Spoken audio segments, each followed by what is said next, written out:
This program is presented by University of California Television. Like what you learn? Visit our website or follow us on Facebook and Twitter to keep up with the latest UCTV programs.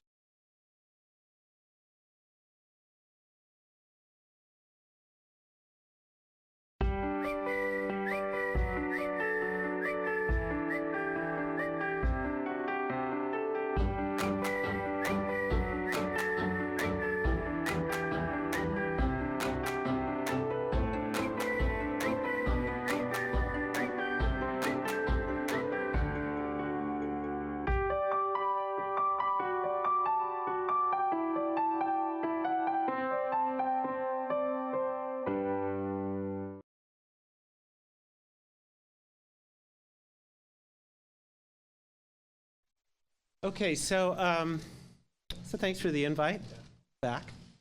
Okay, so I'm a little nervous about this talk, and the reason is I'm going to show you data that are really new. You know, the ink hasn't dried on these, and I'm still trying to figure out how to think about them. So, I mean, I guess to some extent, I'm sort of doing a rehearsal through them or trying to get some feedback on them. And given the theme of this session, before I launch into the new data, what I'm going to do is take just a couple of minutes to set the context. So some of you have seen this before, and for some of you, it'll be new.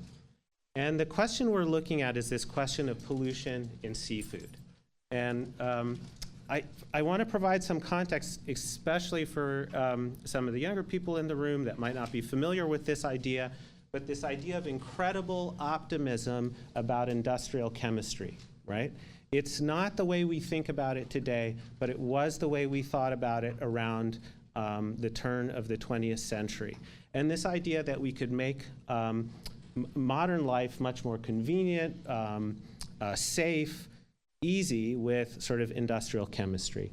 And if you think about that, the consequence is that we've made a lot of different molecules. Numbers like 80,000 are thrown around, and we produce large amounts of those things, and we put them into the environment.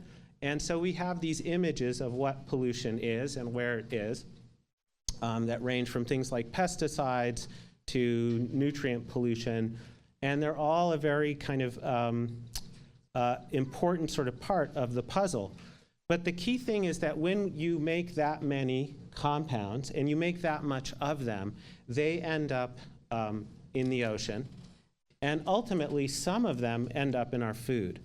This slide shows some data from a food basket survey. So food basket survey involves going to a supermarket and buying fish or other food items that people eat and then measuring what pollutants are there. And this was done by Arnold Schechter and Linda Birnbaum, who's now director of the NIHS. And they looked through this and they said, for these three major classes of pollutants, flame retardants, hexabromocyclododecane was present at highest concentrations in sardines. Organochlorine pesticides. Salmon was the most contaminated food product with 24 of 32 pesticides detected. PCBs, these are dielectric or coolant fluids. We detected 6 of 7 non-dioxin-like PCB congeners in salmon and canned sardines, with 153 and 138 at the highest levels. So as you would expect, you make a lot of these things, you put them in the environment, and ultimately some of them end up in our food and in our bodies. And so what does that mean for food from the sea? Well, what it means is that we have these kinds of vague fish consumption advisories that are based on this kind of general understanding of the problem of pollution. I think everyone here probably remembers there was a classic study published by Ronald Heides in Science in 2004 where they said that farmed salmon has higher levels of pollutants than wild salmon. And if you remember, that single paper caused an almost overnight shift in when you go to the supermarket in the labeling of fish, in that you can't now go to the supermarket if you buy any kind of salmon product without very clear labeling of wild versus farmed. You know, so you go and it'll say this fish is wild, and there's a perceived health benefit with the wild fish. There's another one, I found this one at Costco, and I'm sorry it's fuzzy, I took it with my phone, but I went to Costco and I was buying fish, And there's a warning on the fish. And when does the state of California warn you about anything? You know, cigarettes, alcohol, parking garages and carbon monoxide, you get a warning, gas. I mean, you know, it has to be pretty nasty. There's a warning, and it says, I want to read it to you because it highlights my point. Pregnant and nursing women, women who may become pregnant. That's a lot of women. And young children should not eat the following fish, and just says don't eat it, right? Okay, so that's the fish consumption advisory that you get. So the problem with this is that it really lacks granularity. We don't have any way to really dig into the pollutants and say, here, which ones are problems? What should we worry about? How much of them should we eat? Why are they in the food? What can we do about it? And so that's really been what we're studying, and not us alone. A lot of people have studied this. This unintended legacy of pollutants is this idea of persistence. There are these compounds, persistent organic pollutants. The first 12 of them were called the Dirty Dozen. And in 2001, the Stockholm Convention, ratified by many countries, I don't think the US has ratified it yet, but many countries have ratified it, aims to kind of reduce these compounds. So we said, well, if we can't figure out exactly what they do, let's at least try to get rid of the ones that are really bad. Okay, but that raises kind of a fundamental scientific question, and that is, what makes a compound persistent? Because if you know that, then at the outset, when you design a compound, you can design one that's not going to accumulate. It's not going to end up in polar bears or in breast milk. And conversely, when a compound is released, you can sort of predict where it's going to go. And the way we've done this historically is to look at the physical property of the chemical. And generally speaking, if a chemical dissolves well in fat, it's hydrophobic, it tends to bioaccumulate. And the idea is very simple, that the dissolution in fat predicts whether the compound is going to cross a cellular membrane. Okay, so back to your intro bio, a cellular membrane is a lipid bilayer. And if you want to get across it, you have to be moderately soluble in fat. Okay, so that's the chemist's view. So far, so good. However, tell this to a clinician, and they'll say, whoa, wait a minute. Wait, not so fast. And the reason is not all lipid-soluble things accumulate.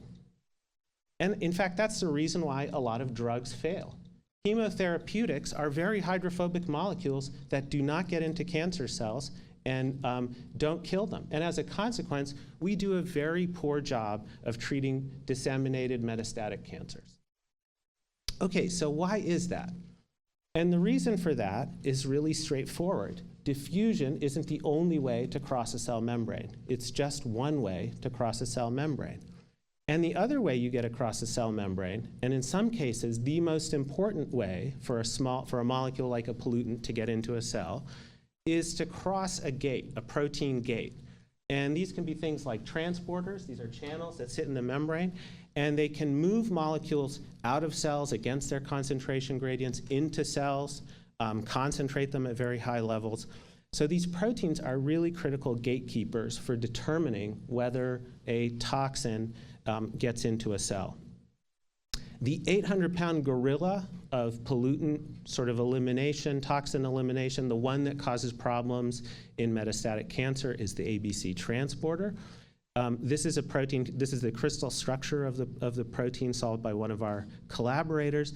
And what it does is it actively pumps things out of cells against their concentration gradients, such that the concentration of the cancer drug can be 10,000 times higher in the blood than in the cancer cell. So you can effectively kill the patient before you kill the cancer, okay?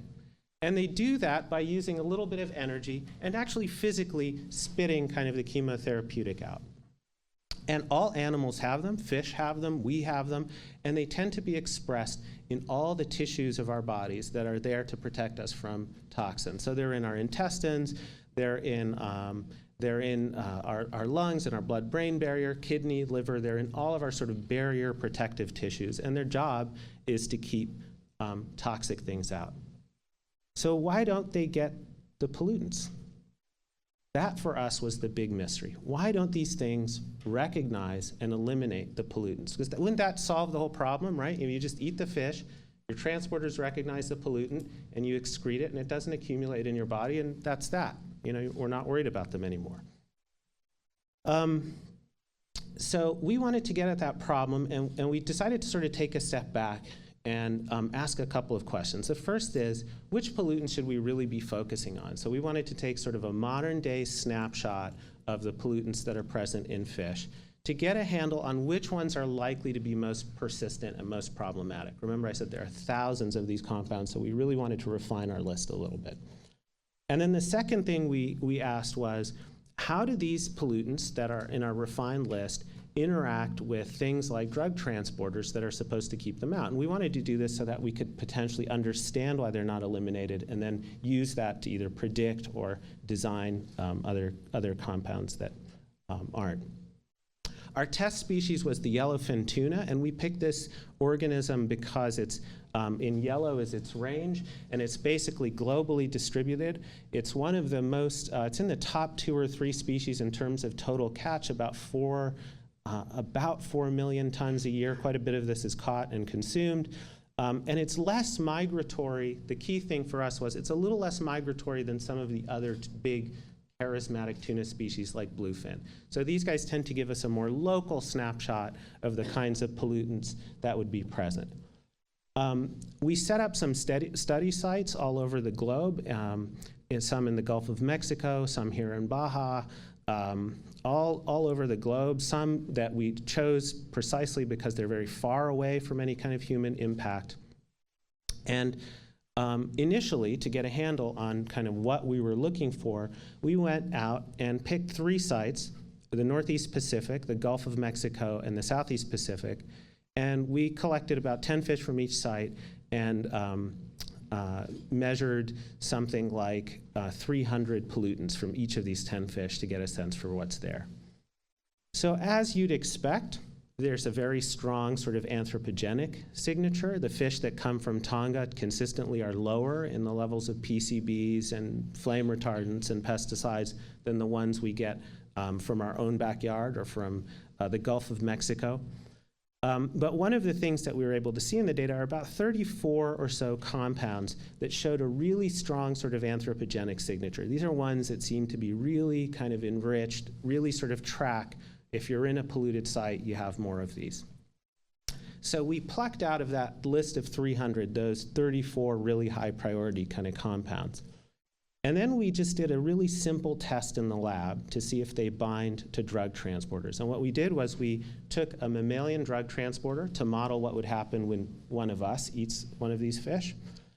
And remember that I told you that the drug transporter, every time it pumps a molecule, it uses ATP and it gives off a phosphate. It breaks the ATP and it gives off an inorganic phosphate. That reaction causes a color change of a solution from orange to green, so we can just measure how many phosphate molecules a transporter is producing when it's interacting with a pollutant. And that tells us one of 3 things that we really wanted to know.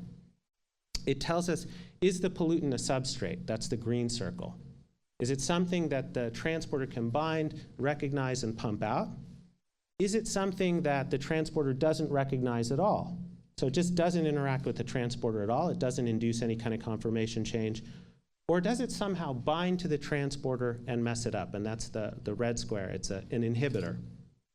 And our hypothesis was that almost all of these compounds would be non-interacting. The reason we had this hypothesis was we expected that since these things accumulate, the transporter just doesn't recognize them, just doesn't see them. They get in, and that's why we don't get rid of them. Okay, so we were wrong, and it was an interesting kind of surprise. Our hypothesis wasn't what we expected. We expected they don't interact. But for virtually every compound we tested, it actually binds to the transporter and blocks it. It actually inhibits it a little bit. And that's shown here in this rib diagram. 1 indicates that the transporter is fully blocked. 0 indicates it isn't blocked at all. And we looked at a transporter from yellowfin tuna and 1 from mouse. And for both species, the vast majority of the compounds block or interfere with this really critical cellular defense mechanism. Another kind of interesting vignette that came out of the data is that the pattern of inhibition for each compound is specific even among things that are really closely structurally related. And this was a bit surprising for us. So here are two compounds, endrin and its these are pesticides, endrin and its oxidation product dieldrin, okay? They're just stereoisomers, right? You just put a mirror there. They're stereoisomers, and yet if we look at how they interact with either the tuna or the mouse transporter, they have about a 20-fold difference in their binding capacity. That's a huge difference between two very closely related things. And what that suggested to us is that these interactions not only happen, but they're very specific. They're actually predictable and specific. So we had one more trick up our sleeve, and I'll come back to the global survey in a minute. We had one more trick up our sleeve, which is a lot of the pollutants have bromine atoms. And bromine atoms are really useful because when you make a protein crystal, you can actually see the electrons and the electrons in the bromine atom actually scatter. So you can actually see where these compounds bind. So that gave us a tool to look at atomic resolution at where these things are binding. And so we ended up with this, which is the first co-crystal of a drug transporter with a pollutant. And to our surprise, the pollutants are binding right in the drug binding pocket, exactly where they would bind if they were going to get pumped out. But they're not being pumped. They're actually binding there and sort of interfering with the function of the transporter. This crystal, I'm sorry, the resolution here isn't great. This crystal is about 3.5 angstrom resolution. So we can really see the bromine atoms interacting with some of the molecules there. Okay, so let's step back a bit now from the atomic stuff. So we started with about 300 persistent pollutants in yellowfin from 3 locations. We narrowed down kind of on 39 that showed a really important anthropogenic signature. We then went to sort of purified protein assays to pick up on 20 that are really important inhibitors in humans. And we actually did one more round of screening. I won't have time to talk about it today. But we actually tested whether this also happens if you reconstitute the transporter in a real cell, so not just in our assay system. And we came up with 14 kind of high priority compounds. Okay, so Stockholm Convention gets the dirty dozen. I get the filthy 14, and I also get 4 minutes, which rhymes. Thank you. So our compounds were the filthy 14. And there are some characteristics of these filthy 14 that I kind of want to share with you. First of all, they all inhibit the mouse or the mammalian model drug transporter. So these are very likely to inhibit our drug transporters. This protein's about 98% identical to human. So they're very likely to do that in us. They're present in almost every single fish we surveyed, okay? With one exception, endrin, which was not. And almost all of these are in us. So the Centers for Disease Control does a survey of the things it finds in human blood, and every single one of these filthy 14 compounds is in you and I. Okay, so that gives us a really good way now to look in a more granular kind of way at what the global distribution is of these pollutants. And so what we did was we went back to our study map, and then we started to fill out some of the other sites that we hadn't looked at to look at the global variation and the levels of these 14 compounds that are inhibitors. And this is what the map looks like. So pesticides are in blue, flame retardants are in orange, PCBs are in gray. Guam, we've drawn the pie charts there, just sort of not to scale. On the map, they're drawn to scale.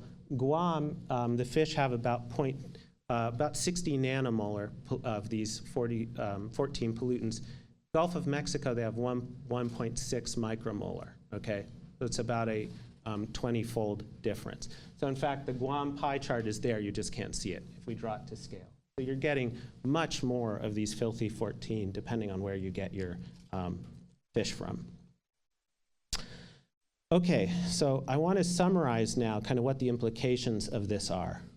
And the first one is these compounds are not innately toxic by themselves, but they inhibit the very pathways that we have to keep toxic things out. And that was a bit of a surprise for us. And this isn't just some sort of artifactual thing. They, in fact, bind very specifically and sort of block the cell's ability to pump things out. And what that means is we have to look a bit past toxicity. If I have sound here, I'll turn it up on my computer. and put the microphone up to it. I want to show you a movie. I show this very often to people when they're thinking about these pollutants, because people often say, you know, are these compounds toxic? And I almost feel like toxic it's not my favorite word, because we have to change kind of how we think about toxicity. So here's the movie. Let me see if I can get this to play. The medical officer explains buildings treated with DDT remain effective against mosquitoes for about 3 months. The Africans at first were not very impressed. Some are afraid that the DDT will poison them, while others suspect some sort of witchcraft. The entomologist calls for a bowl of porridge. This is sprayed with the solution in full view of the audience. Okay, so there's the DDT solution. I could not He independently now verify eats this several movie. spoonfuls of the mixture to show that the contaminated food is harmless. But I think this, Even okay. this fails to convince the audience. All right, so I have two. Sorry about that. All right. I'm sorry I ruined your dinner, but I don't know what's happening here. Okay, broke it. Oh, there we go. Okay. The reason I showed you that is to illustrate this point that these are not innately toxic compounds by themselves. And if we set our criteria as toxicity, like how much of it do you have to squirt in a mouse's eye before it goes ouch? I think we're going to be missing some of the very important kind of features. And for these compounds, it's that they're really a lot like Trojan horses. They're basically the chemical equivalent of a Trojan horse. They come into a cell, they basically knock down the gate that you use to keep toxic things out.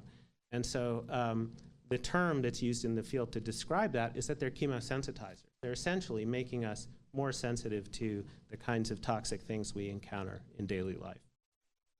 Okay, the second part of my summary is we saw something that we didn't really expect, and I think it's important for the future of where this goes, and that is we saw real specificity in interaction of the pollutants with the transporters.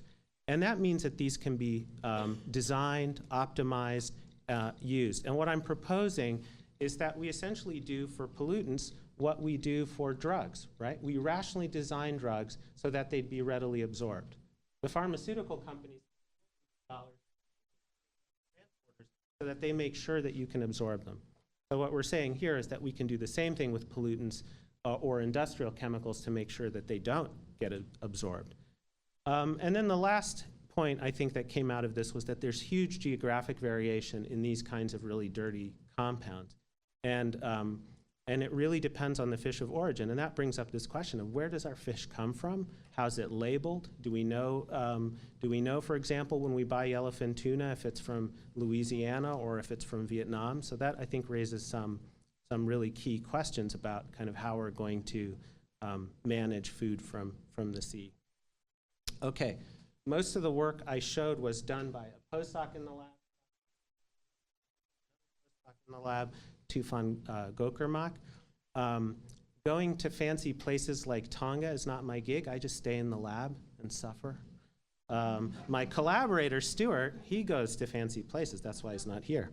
And then we also had a collaborator on the pharmaceutical stuff in the School of Pharmacy, Jeffrey Chang, and his lab that helped us with some of the protein work. Okay, so I'll stop there and take your questions.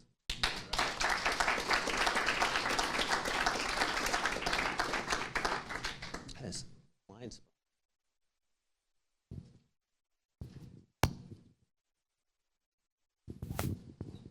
I'm curious if you could talk a little bit more about the policy implications of this, because we aren't very good at regulating chemicals, but one of the ways that we do it is classifying them as something like an endocrine disruptor or carcinogen.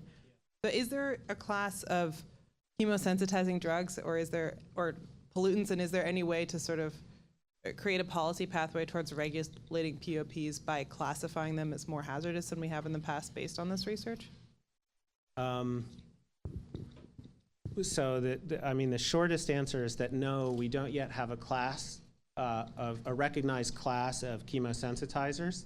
I think it's a worthwhile kind of endeavor to consider whether we'd want to have that be a regulatory one. Even in the case, I However, sort of my cynical side might be to say, well, even when we know that they're endocrine disruptors, I don't know how effective we've been at actually kind of removing them. And I think one of the reasons is that these compounds, some of them are very useful. Perfluorochemicals, I would guess that this carpet has some non-stick or non-stain kind of coating, because I would probably spill coffee on it within a few seconds of being in here with coffee. So, I mean, that's why we use them. So I think one alternative solution we might be thinking about is, can we actually design compounds from the outset to be low persistence? So essentially do kind of rational design of a pollutant. But it's a good policy question. We don't yet have that as a category. Here's the mic here. Yeah. We're doing that with nanomaterials, trying to get out ahead of the industry to find out which ones are toxic and which ones you might change before they're released at high volume. But my question is, if you have materials that you know block transporters, are there other contaminants within the fish that then are allowed to get into the cell, not be pumped out, that can cause problems? So you've sort of got a multiple stressor issue within the fish itself? Yeah, so that's a really interesting question. That's the obvious implication of this work, that there are things that you're normally eliminating that you are not going to be eliminating as well when you, those could be pharmaceuticals that you're taking when you eat the fish. Those could be compounds in the fish or in other parts of your diet. And an interesting thought that came to mind to me about this is that the dirtier the food you eat, the dirtier you're going to get. So that's sort of that's a potential implication. We don't know that yet, but that seems to be what you would expect from having these chemosensitizers, and they're in all of us. So we're definitely taking them in. So they're there. Yeah. A very thought-provoking talk. Thank you. I have a couple questions. How persistent are these blocking effects? And then the second is, it strikes me that you started off by talking about the challenge with drugs in terms of cancer, Yeah. having a problem of being pumped out. Is there any sense of utilizing drugs like this to basically be able to stop that pumping out? Oh, so yeah, that's a really, okay, so there are a couple of thoughts there. So when we showed this at NIH, of course, people are very interested in halogenated compounds, brominated compounds. And as you know, there are natural sources of halogenated compounds. Many marine organisms produce brominated compounds as sort of secondary defenses. They actually produce a lot of them. They break them open, they make a crystal of them. So there's a real interest right now in mining marine natural sources for compounds that have these halogenations, which are also kind of the predictors of persistence as inhibitors. And there is one anecdote, not related to persistent pollutants, but about one very well-known drug, thalidomide. Thalidomide caused these horrific birth defects, and it's now enjoying a real resurgence in the clinic to treat multiple myeloma. The reason is it's one of the yellow compounds, so it doesn't get recognized at all. It doesn't bind, it doesn't interact. So people are now starting to look at even existing drugs that we already have and see if we have some that fit these criteria of non-interaction or inhibitory potential. In terms of inhibiting transporters, of course, clinically, my understanding is that the challenge is, you're talking about potential toxic side effects when you start at a dose that's enough to kind of get a cancer drug in. But the alternative is you die. I mean, chemotherapy is, in fact, unfortunately, a balance between giving you enough of the drug to kill the cell and not so much that you actually kill the patient. Amro, really, really interesting. Thank you. My question is about maybe I'm using the wrong terminology here, but the persistence in the environment if we were to, let's say we stopped all forms of chemical production today, how long would it take for these things to sort of get cycled through the environment, through the food chain? Yeah, so the POPs were an interesting case study for us because we knew they're persistent at the outset. We know they're really persistent ones. They have these interesting behaviors. A lot of them have been banned. So DDT, 1972, right? That's really old. However, they're still used in small amounts. So DDT, there's an exception in the Stockholm Convention that allows countries to use it in the case of malaria control, for instance. So there is still some usage. I think most of the DDT that we detect, for example, in fish in California, is the DDT that was dumped on the Palos Verdes shelf by Montrose Company when they were getting rid of the last of their stocks of it. So we have some polluted sites. They persist in, they change form, so DDT in the environment's very transient, becomes DDD and DDE very rapidly, but the byproducts persist for a very long time. And it's not just the environmental persistence that's perplexing, but to me it's the fact that as you move up through the food chain, the level gets higher and higher and higher, such that in a bird, for example, the level is something like 10 or 20,000 times an organism at the very bottom of the food chain.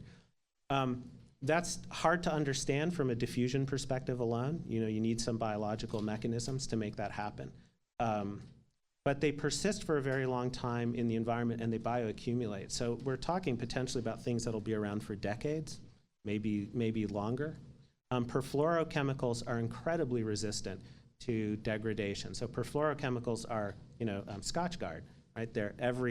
Every hydrogen has been substituted with a fluorine. The carbon-fluorine bond is the most stable bond in nature. So it's not, and it's very natural. Organisms don't produce perfluorochemicals. So enzymes don't deal very well with these. Just like they're non-sticky to our eggs, they're non-sticky to the enzymes that should be breaking them down. Hi, Amra. Excellent talk. Thank you. Thanks, Dave.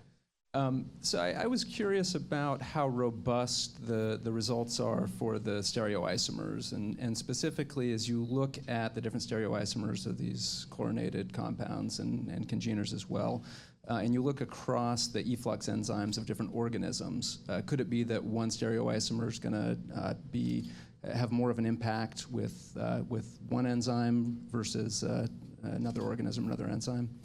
Yeah, that's a good question.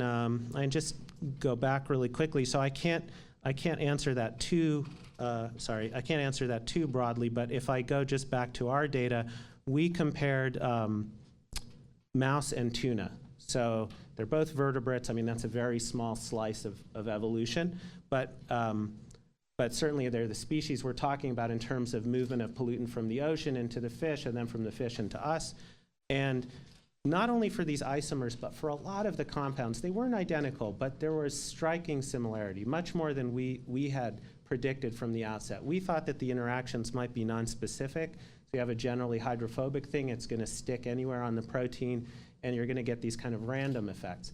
But in fact, they're very specific. The only thing I can wrap my head around that would explain that is a specific kind of binding in the ligand binding pocket, like we see here, that there's actually a greasy pocket where these things really like to dock. And the shape of that pocket is what governs why you get these differences. Of course, we don't see this for all stereoisomers, but there are other examples. Among the PCBs, for example, among closely related congeners, we get very large differences in IC50s and total inhibitions. And the most reasonable explanation at this point is that that's a binding effect.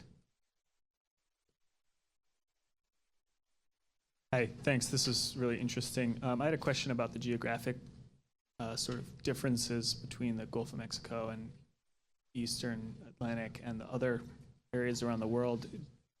One is, do we have a sense of where those are coming from? I would have thought that waters around Europe would be similar, perhaps. Are these moving in the water, or are they terrestrial runoff? Yeah. So that's a good question. I mean, you're asking about this. Well, I mean, there are two ways. One caution I should state here is that our sampling density is incredibly low. And the ocean's a big place, and we're sampling a few fish from each of these sites. Just to keep in perspective, and one of the limitations that these analyses are expensive. So we're talking about hundreds of thousands of dollars just to do these few analyses. I guess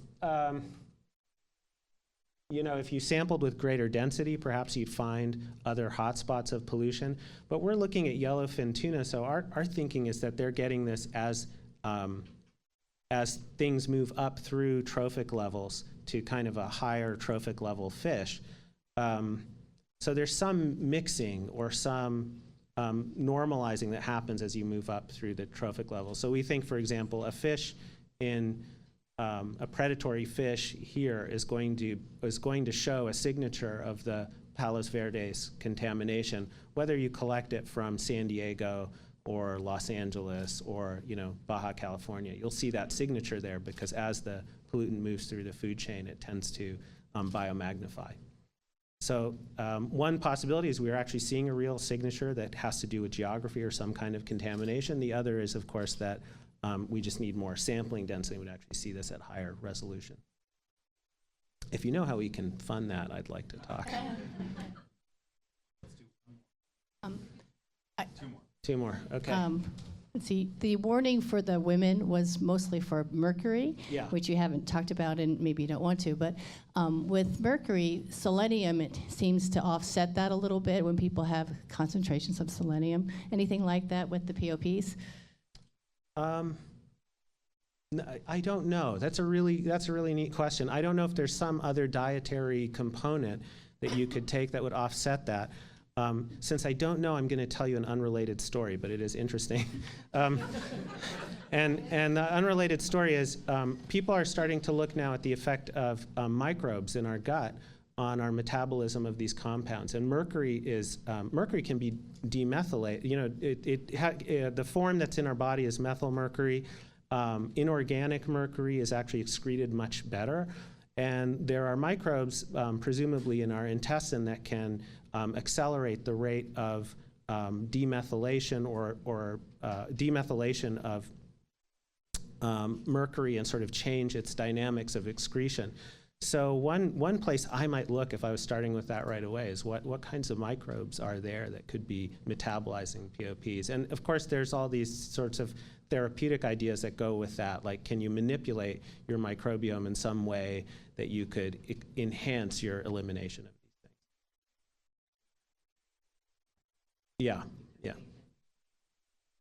Yeah, I just don't know how to grow them. I'm just, all right, good. Yeah, one more. Oh, yeah.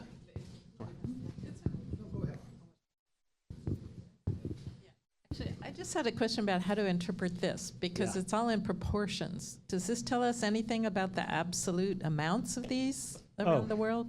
Yeah, we have the absolute amounts. I'm not showing it here. So for example, the average amount in the Gulf of Mexico is about 1.1 micromolar in lipid. So we tend to prefer thinking of these as concentrations rather than amounts per unit mass because they partition into lipid. So it's about 1.1 micromolar and about 60 nanomolar for something like Guam or Tonga. And so it's a big difference in absolute amount. And we also have, we have we have the mass for each of the individual congeners. So I'm just not showing that here. But Much higher in the U.S. than anywhere else? Is that? Well, so, in the Gulf of Mexico and North Carolina, those were the two highest sites that but for PCBs, pesticides, PBDEs, those were quite high. So that's what we saw. But isn't the size of the pie? Yeah, it reflects the mass, the amount. Yeah. Don't look at the bottom. Look at the actual. Oh, the bottom is just a blow up, so you can see it. The bottom is just a blow up because otherwise you can't see Guam. Okay, sorry, I didn't. Guam is right there. I was misinterpreting. Okay, Thanks. all right, sure.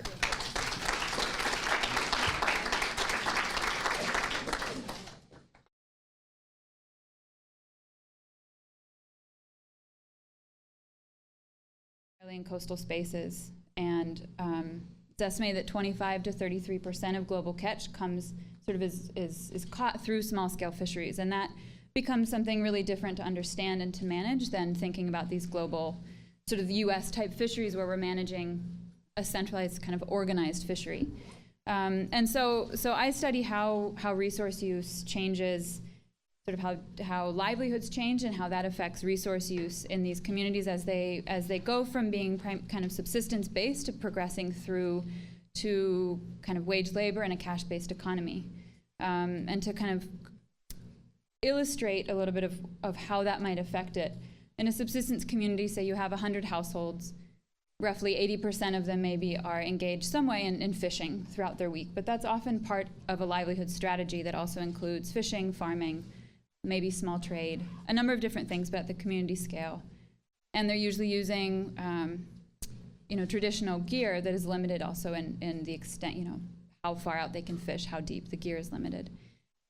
And then so for example, in the communities where I'm studying on the coast of the Pacific coast of Colombia, there's tourism development that's kind of spreading out because we all want to go to beaches, and tourism has seen huge increases with the rise of sort of middle class, and people want to go to the coast. So tourism is going to keep happening, and this is spreading along the coast, and I think will continue. And so next to each other, you have a community that still has this pattern of subsistence fishing, 80% of households kind of in this medium level resource use as a mixed livelihood strategy. And next door in a community 40 minutes walk away, you have a community that has a tourism industry that has kind of gone up and down over the last couple decades, but kind of early estimates are that about 80% of those households are primarily engaged in sort of derive their economic livelihood through wage-based labor that relates to the tourism industry.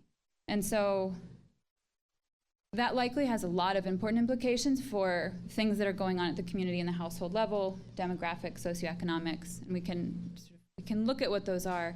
But in terms of resource use and food security, they're no longer catching, I think they're primarily now having to purchase their food rather than catch it themselves. And so I'm interested in seeing if their diets change as they go from purchasing. I think initially they probably replicate the diet that they had, but then may transition sort of to a more Western developed diet, which has health implications.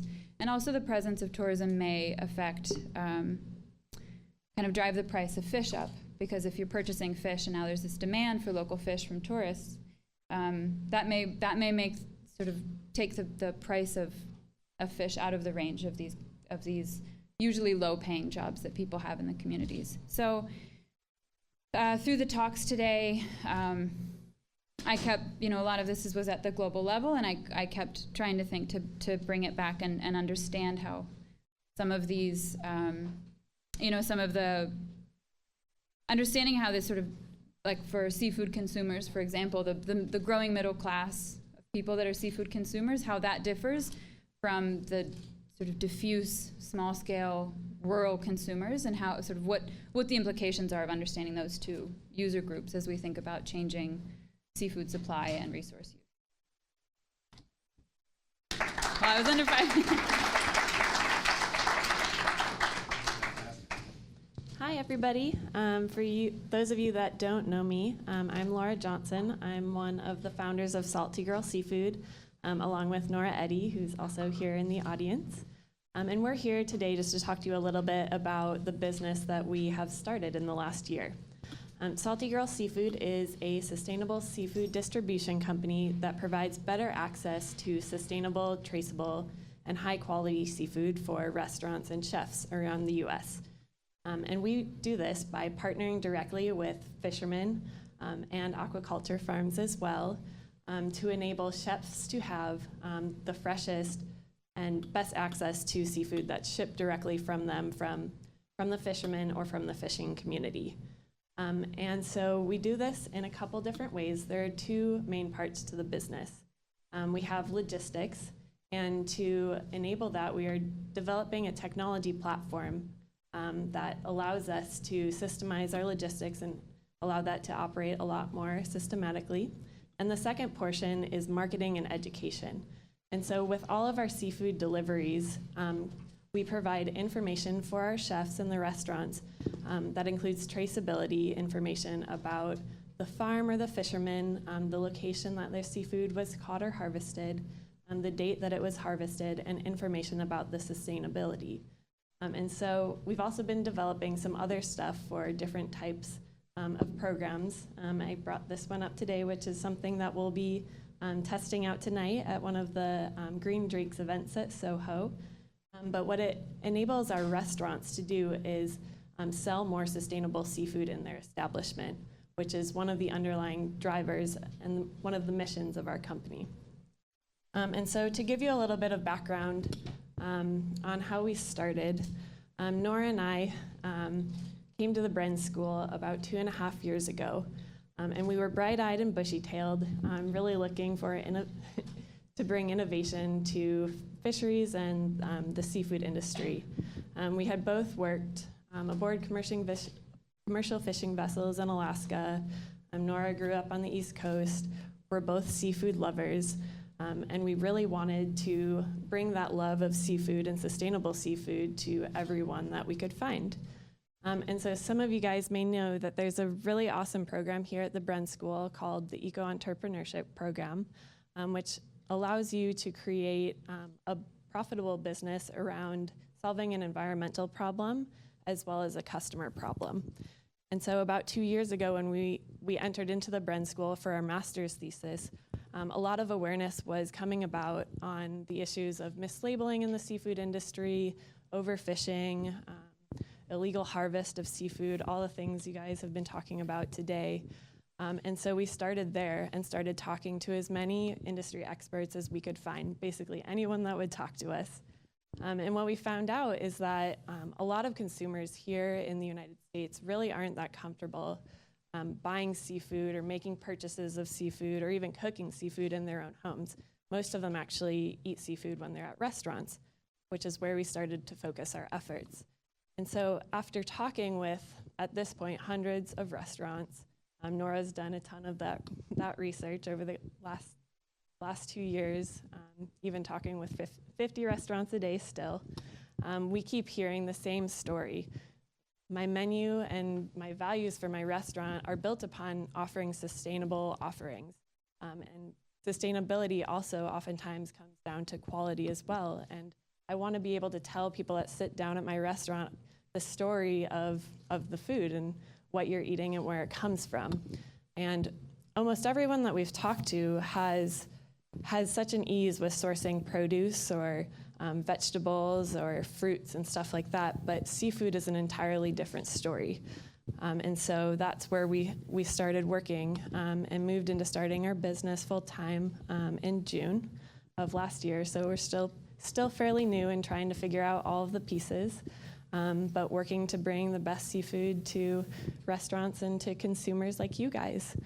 So if you guys have any thoughts or advice for us, know a restaurant, know a friend that knows a restaurant, or just generally like seafood, feel free to come talk to us afterwards. Thank you.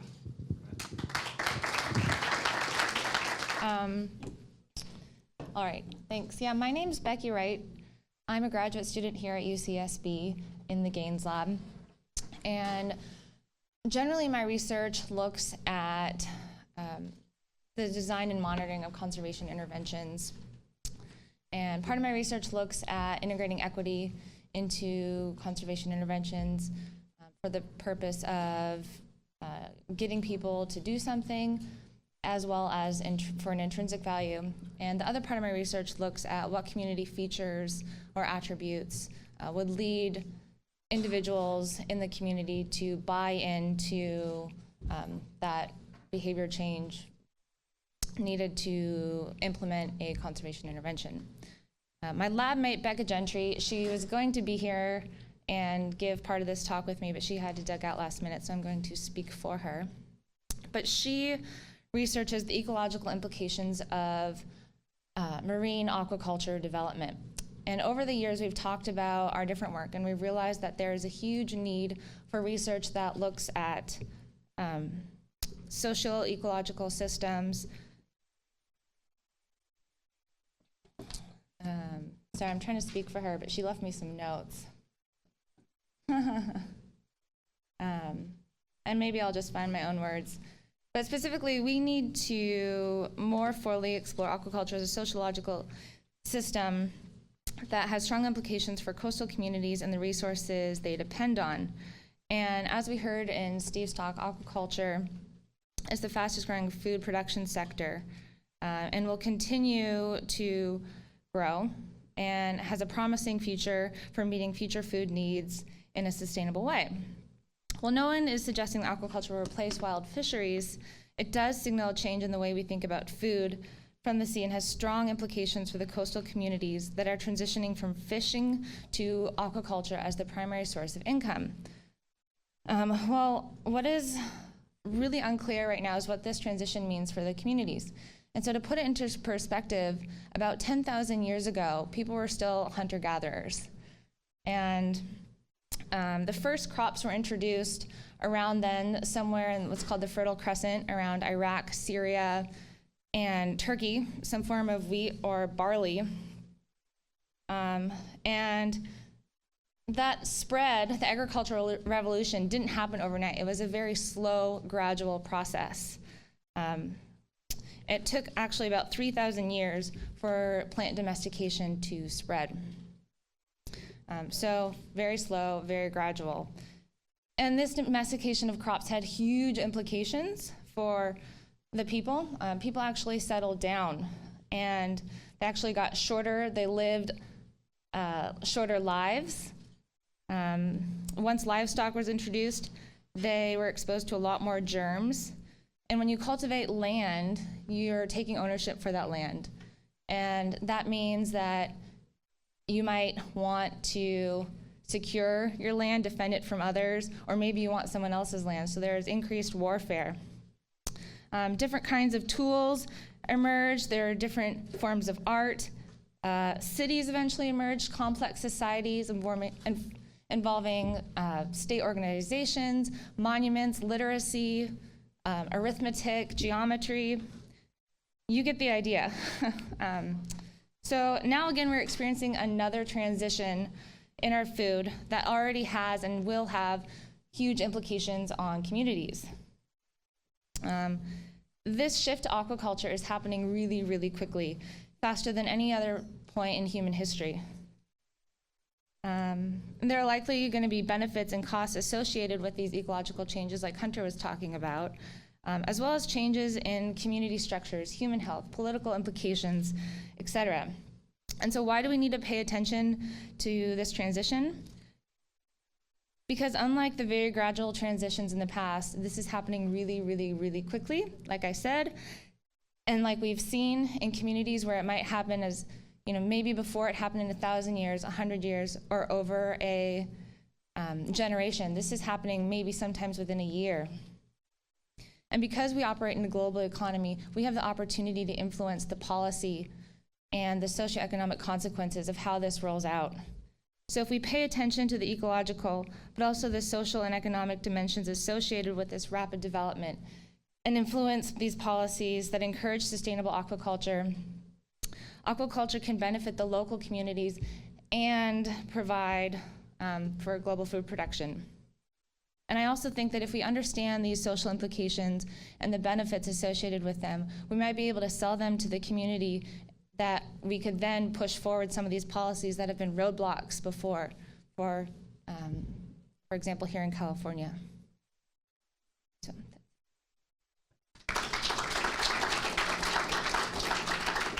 Greetings. My name is Bernard Friedman, and I'm the owner and operator of Santa Barbara Mariculture Company. And exactly 4 miles to the south of us is an open ocean shellfish farm. And it's actually the only one in all of America, in all the United States. And it's 4 miles to the south of us. And if there's one thing I'd like to encourage the scientific community to do, is actually to tell you that it's possible. You can do it. Last year, I grew 162,000 pounds of mussels. This town consumed over half of that in Santa Barbara. The rest of it went to Southern California. And in the process, no marine mammals were harmed.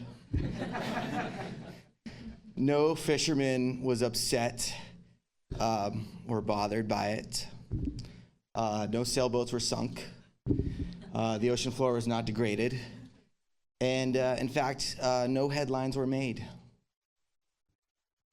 And so I got into this with one sort of hypothesis: why can't we do this? And I'm happy to report 12 years later, I still haven't found the answer to that. So you can do this. It's possible. We can grow our own seafood in this country. And don't let the difficulties stop you. You know, the only thing that's really stopping you is the person in the mirror. You know, when you look at yourself, you know, and the reasons is, you know, it's possible. And I would just like to encourage the scientific community to go for it. Thanks.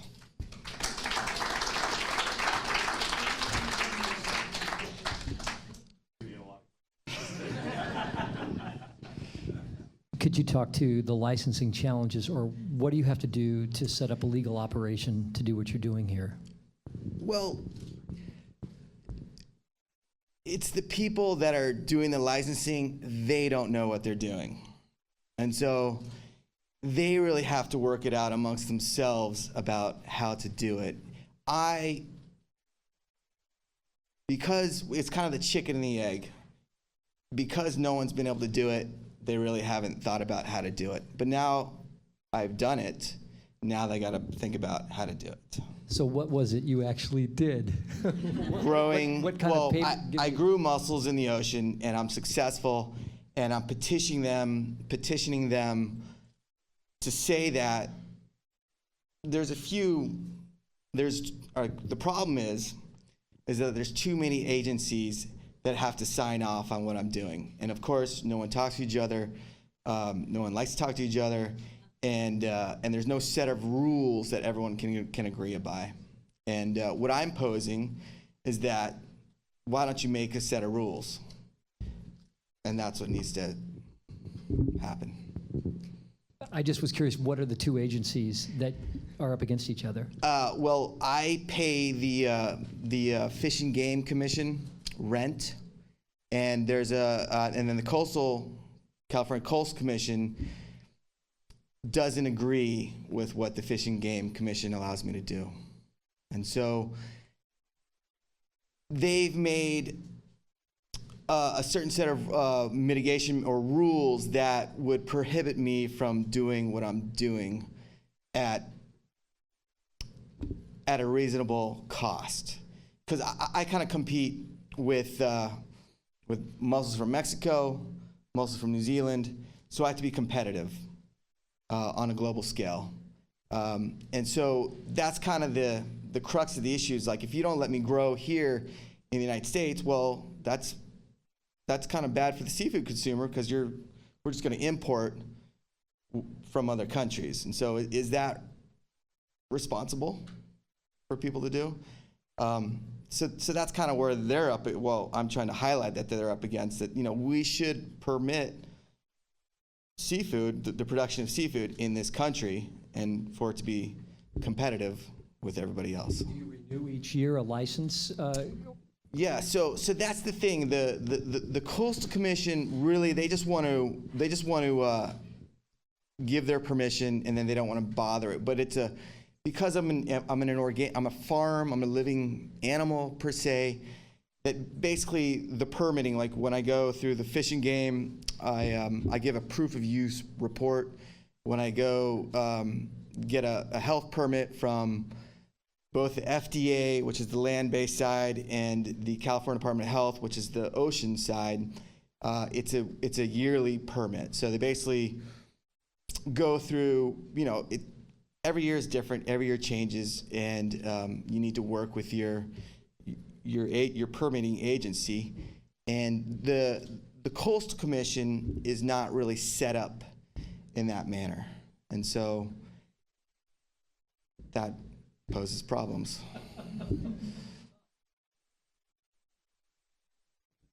It was great to have you here. Thank you. Your comments actually touch on two very interesting things that we've alluded to today. One is, you know, the consumer taste and the sort of seafood that they want to eat. There were earlier talks that said, well, we need to convince people that they don't need to have salmon as their seafood, and they should be eating shellfish, but it seems like you've already done that. But the other one is, again, what kind of coastal environment do we want to have? Without knowing how the people on the Coastal Commission are thinking, I can see that people are going to say, oh, well, I drive from the Central Valley to look at a beautiful, unobstructed view of the coast. And we kind of have to convince people that that can include looking at shellfish farms as part of their beautiful coast. Yeah, yeah. What I've been able to do is, this farm has integrated with the coastal community. The whale watching boats, they drove right by, the whales go right through, the fishermen fish on the side. It works with the coastal community. It works with the environment, it works with the coastal community.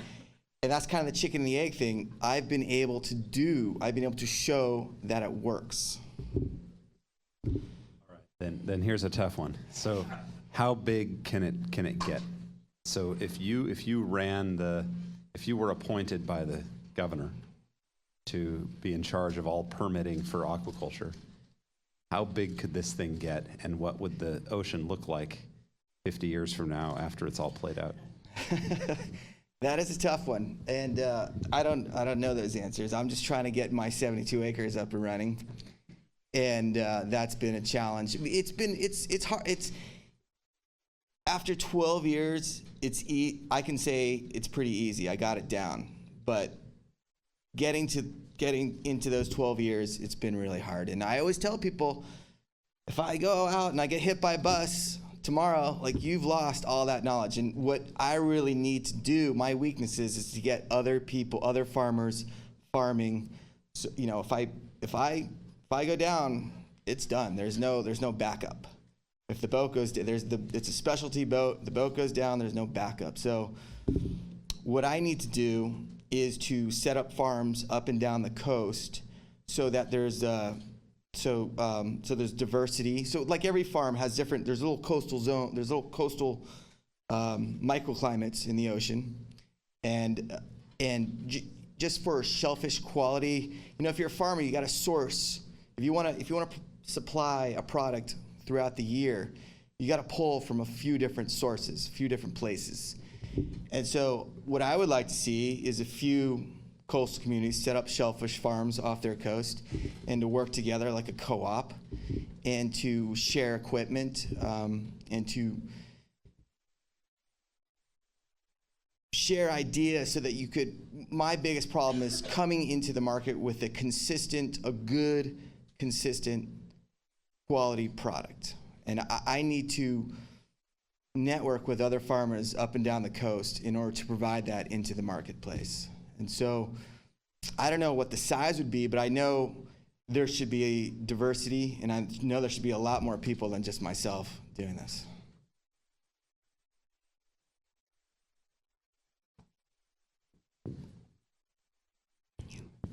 Yeah, Bernard, thanks so much. I just want to commend you on taking on that challenge, and I think that here we've heard a lot about there's a lot of work coming out of this university and a lot of work coming out all over the place about the benefits of low trophic level species like we've been talking about, and you are that wealth of knowledge, and I think that the community here bolstering your ability to go and share that knowledge, and there's no reason that the U.S., but California in particular, shouldn't be this leader for increasing the amount of low trophic level aquaculture that happens in the States. And we hear all these horrible stories about mangrove destruction. We've heard it today about Americans don't want to be consuming this scary stuff, but the demand is there for shellfish and the interest is there, and we know that it's a good thing to do. So keep at it, and I hope that somebody gets in your brain and writes all that down, and that you can, disseminate all that information, and that we see some change out there.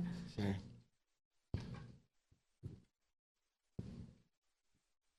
Hey, Bernard. So, listening to Steve's talk earlier, and it seems like a no-brainer that this is a really good way to go to meet the needs of the foods in the future, and you've shown that it can work and it can be profitable. And I guess the question is, I know you work really hard, and maybe that's the reason why, this really hasn't kind of caught on, because it does take people that have that sort of that initiative to get things going. I'm just kind of curious, we have a lot of scientists here, like what kinds of questions really would help you and would help push like your industry forward that remain to be answered, that can be sort of dealt with by people in the scientific community? Yeah, I got into it. I was sort of a scientist in training, and how I got into it was I went to graduate school in the University of Ireland and came back here, fell in love with a girl, and didn't want to go back to do my master's thesis in Ireland. And so I asked him, and at the time I was working for Ecomar, which harvested mussels off the oil platforms, and Bob Meek, he wanted to get back into the oyster business, and so he you know, I didn't want to go back, and so I said, look, I'll grow your oysters for you on this platform, and then I'll just write my thesis and send back the information to Ireland, and that worked. And so I got into it doing science and looking at growth, and we didn't really know if it was edible or if people would like the product. And so we actually started selling the oysters to the farmers market. And, you know, yes, the growth was phenomenal. It was some of the best growth out of any oyster industry anywhere in the world. I mean, we have phenomenal growth rates out here, but I'm a business person and I don't have time to do any of the science. So there's so much science to be done and so much to be measured in every aspect of this business that I just don't have time to do. So take your... This will be the last question, and then we need to switch to our other two speakers. So my question is sort of a follow-on to this. Have you thought of partnering with the scientists to study what's going on under the farm, to study the whale occurrences around the farm, all the things issues you raised already that could go, if you have data from your farm, it could go a long way towards helping ease the way for future farms? Right, so that is the question of the hour. How does that happen? You guys are the scientists, I'm the farmer. How do we get together and make that happen? I still a mystery to me, but that's what needs to happen. Yeah, for sure. You bring the muscles to. Thank you very much.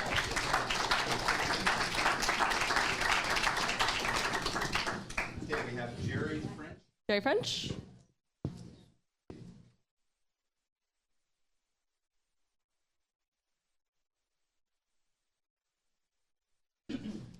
My question to Bernard was going to be, tell us about your film and how to find it.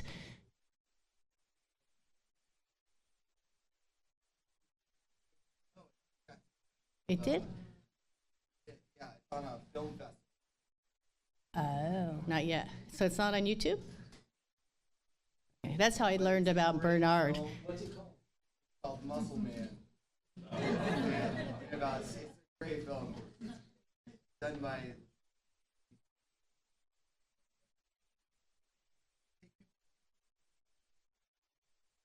welcome. That film. I'm Jerry French. I'm a dietitian.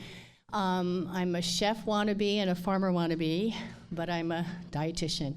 I prefer to call myself a culinary nutritionist, and I support SOLE, sustainable, organic, local, and ethical food.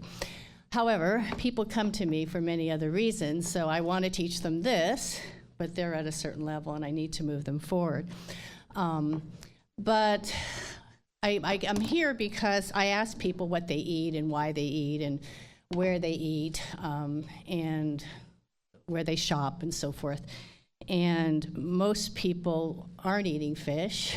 Okay, now when I ask my chefs, I teach nutrition for the chefs at City College, they all eat fish. They know how to cook it. So one of the reasons is they don't know how to cook it, okay? They don't like it for the smell. They don't like it for the cost. So that's, so we have to talk about that.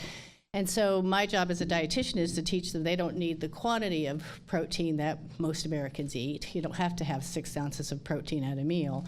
You can have it like we had it at lunch today as tacos. So that makes it more affordable. So it stretches it a little bit more with some beans and so forth. So that helps.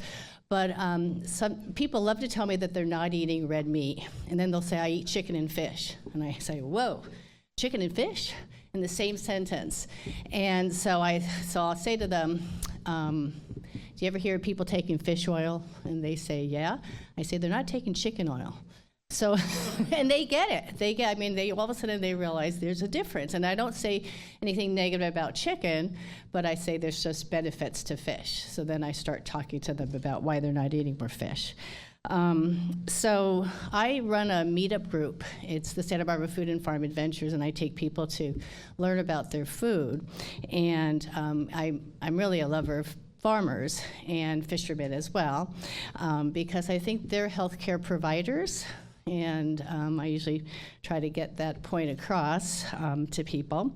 And I guess the only other thing I would want to say is, for the grad students here, if you need to study people, I see people every single day. I mean, I've been a dietitian for 30 years.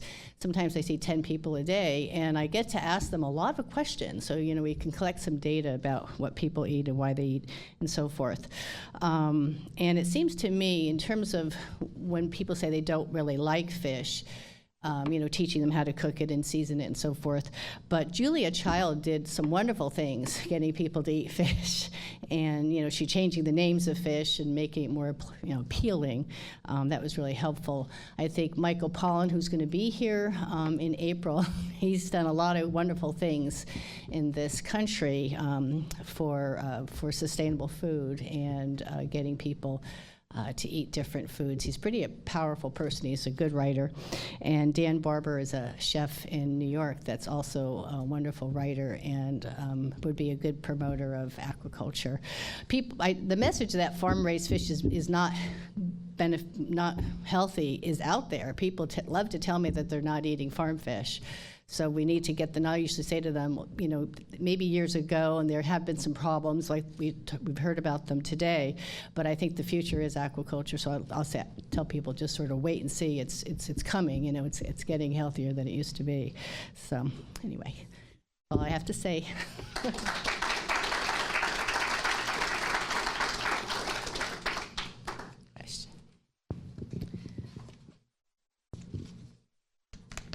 This is probably an unfair question, but what was your reaction to Amro's talk? About the pollutants? Yeah. I'm concerned about pollutants, and when that sign about mercury and so forth is reality, and so I do teach people about the dirty dozen when it comes to produce. I don't talk to them about the filthy 14. Because I don't want to be an alarmist, and you need to do it in a gentle way, and it's better to eat some fish than no fish. There's all these different ways you can go about it, but it is alarming, and especially for pregnant women and for small children, because they're just being bombarded. It's a wild world out there, and the food industry is pretty interesting. That's a whole nother lecture. So. Okay, thanks. Oh, Dan Barber. He's got a book called, I think, Third Plate. Yeah. More than you ever want to know about the way they raise pigs and what they eat and so forth, but it's good.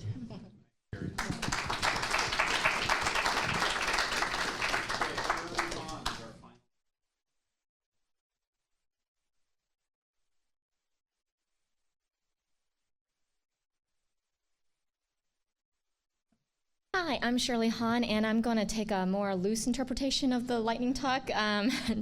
Jara here. So I'll give a brief background of who I am. So I received my PhD here at EEMB, and right now I am a postdoc at the Center for Nanotechnology and Society, which is actually a social science center. And for the past year and a half, I've really been working on Chinese social science issues, predominantly looking at how industrial policy actually affects changes in science research, and primarily looking at the impacts on nanotechnology and emerging technology development in China, since China has a very progressive industrial policy.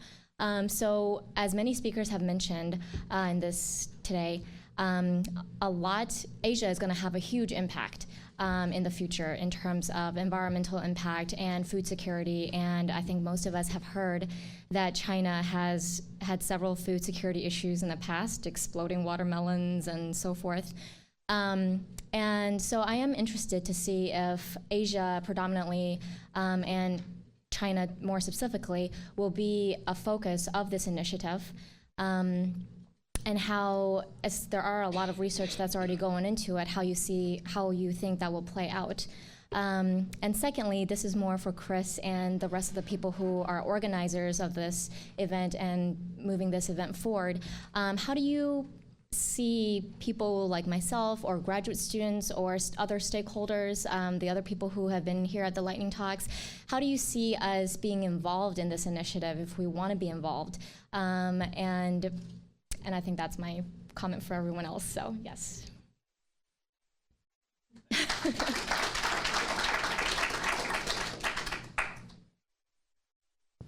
I'll just make a quick reaction, and then I'll invite my colleagues to react. And this is great because you're our last lightning speaker, so we can sort of transition into the concluding remarks. Let me just say a bit about process here. So the structure of this workshop is actually a 2-day summit. This is the first day, but there's a half day tomorrow for the speakers and a couple of invited people from various UC campuses to get together to talk about sort of designing what a research agenda might look like. Okay. And I think this will be really, it's just the very first step in trying to envision how campus collaborations could emerge and what the focus of those collaborations might be.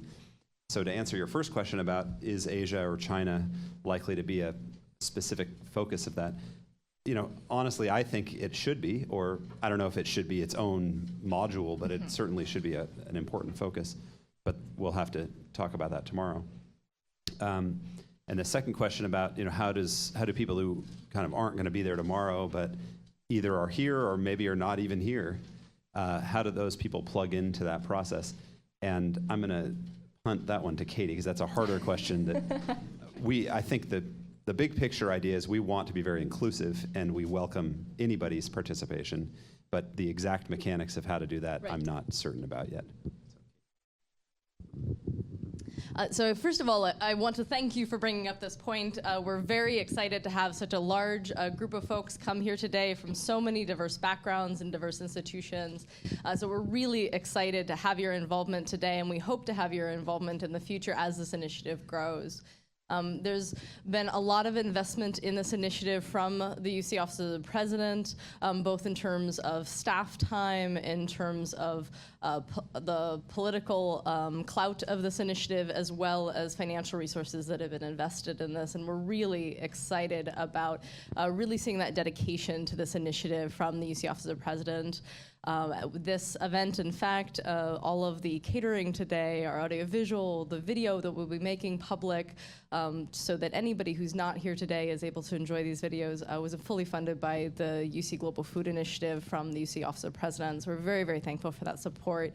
And part of the reason that I point that out here is that also means that I do believe that this initiative will be going on into the future. We're looking at definitely multi-year opportunities that are arising here.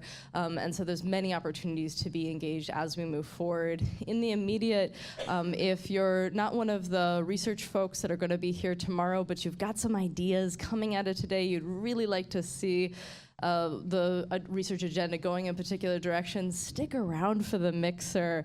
We're plying you with food, not just to fill your tummies, but because we want you to talk with us.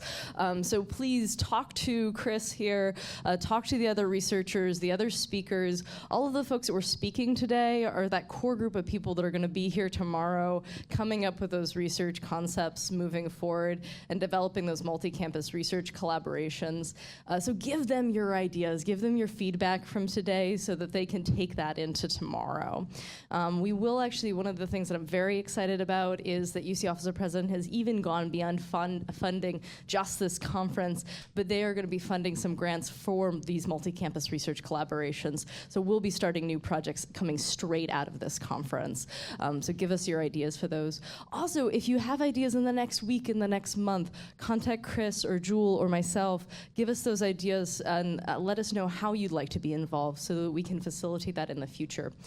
If you're somebody who's local, every few months we have coalition meetings of the UC Global Food Initiative. Currently we have about 45 people from about 25 different organizations coming together every 2 to 3 months to share ideas about how we can really leverage the UC Global Food Initiative. And we have folks both from the campus and from the community coming to those coalition meetings. So if you're interested in that, please let Jewel or I know or Chris know as well. We'd love to have your involvement in those coalition efforts. Moving forward. This Food from the Sea Summit is also one of many initiatives and portions of our broader efforts around the UC Global Food Initiative. We're doing a lot around food insecurity, developing farmers markets, working with direct programs around our food pantry on campus and a program called Swipes, which is another program to directly support students who don't have access to food. And so we have also sourcing food locally, and particularly how do we support local farmers? And maybe one of these questions should be, how do we support local fishermen to be able to do work with the universities, particularly small-scale fishermen or small-scale farmers sometimes have difficulty with the heavy paperwork, insurance requirements, difficult RFP processes of a university. And so we're working on developing ways to make it easier for small-scale farmers to work more closely with our dining commons, for instance, and with our university center, who's providing the catering today. So please let us know if you're interested in any of those efforts, or if you think there's something else we should be doing that we're not doing. Come talk to us again and share your ideas. We'd love to have you involved.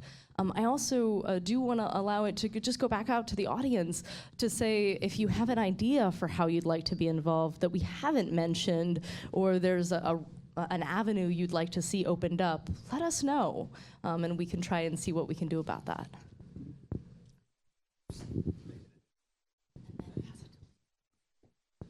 Okay, let me just conclude with a few final comments, and then I think Lee has something to say as well. So one of the things we're going to do tomorrow is break out into small working groups, some small number of them, maybe 3 or 4 of these things.